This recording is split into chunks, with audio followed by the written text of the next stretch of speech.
Dímelo, mi gente. It is your girl, La Loca. We're here, Radio 103.9, hanging out with I want to say doctor because that PhD is important. You went to school for this. Dr. Mathew Knowles is in the building. Well, hello, beautiful. Dímelo, compadre. You got to speak French. I thought we... Français, oui. What's that? I don't know. All I know is oui. Anything else, I would have thought you were saying like beautiful stuff. Went on, right? Yeah, and I would have been like, yes, give me more. Jamais-vous. What's jamais-vous? I love you. Hey! Parlez-vous français? Do you speak French? Poquito. That's Spanish. Oui. That's all I know for French. Oui. Yes. But you're here. We're going to be talking about that racism from the eyes of a child, your new book. Look, if you guys haven't seen it, very eye-telling. That's actually my eyes, seriously. Oh, okay. I'm trying to see. You don't have the wrinkles in this book, in the picture. Like, well, it's called... Here is nice. It's called technology. We wanted to... You wanted to add wrinkles? You're supposed to take it away? Because right now you got baby skin. We wanted to add wrinkles. Add wrinkles. Oh, I don't know why. That's an oily skin Wendy Williams be talking about. Stop. She's going to be 66 one day and want to look like this. But you look good. In this picture, though, you look older. We want to make you look young. No. We trying to sell books. Okay, fine. Well, then what are we talking about in this book for us to be selling it? It's a very, very serious topic. We're talking about racism from the eyes of the child. And race, first of all, that whole cover represents that one eye is telling, as you see a state trooper. I was born in 1952 in Gaston, Alabama. And I never went to a black school until my junior year of college. My mother grew up in a little small town, Marion, Alabama, with Coretta King, T.D. Jakes, Gene Young, Andrew Young's wife. In this little small town, all of these notable people grew up, and it's ranked like the most educated city per capita in America for black folks. So my mother took on the civil rights movement, moved to Gaston, Alabama, and so I was the first black, went to a Catholic elementary school, went to a predominantly white junior high, 600 white kids, 6 of us were black. Went to Gaston High, where Judge Moore, who ran for Senate just recently, he graduated from there.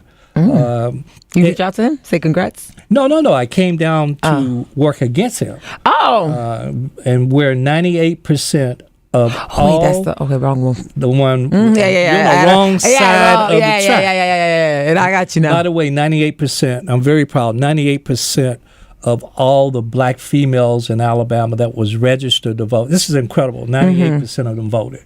Oh, wow. And so then I went to University of Tennessee at Chattanooga, one of the first blacks. So my whole life growing up in Alabama was about integration. And I tell this story, a lot of challenging stories, from being electrocuted to being beat, spit on. A lot of young people have never seen or even know what a colored bathroom sign looks like, or colored water fountain, or the things we all went through, things that your generation and younger take for granted and don't know that folks gave their lives to give us these rights. And so the book talks about, and that eye is talking about me growing up in Alabama. The eye you don't see is the eye I talk about halfway the book is about life today, because we certainly live in a life of racism today. A lot. I want to say back then, of course, it was out in the public, but it wasn't as much as it is now. I feel like.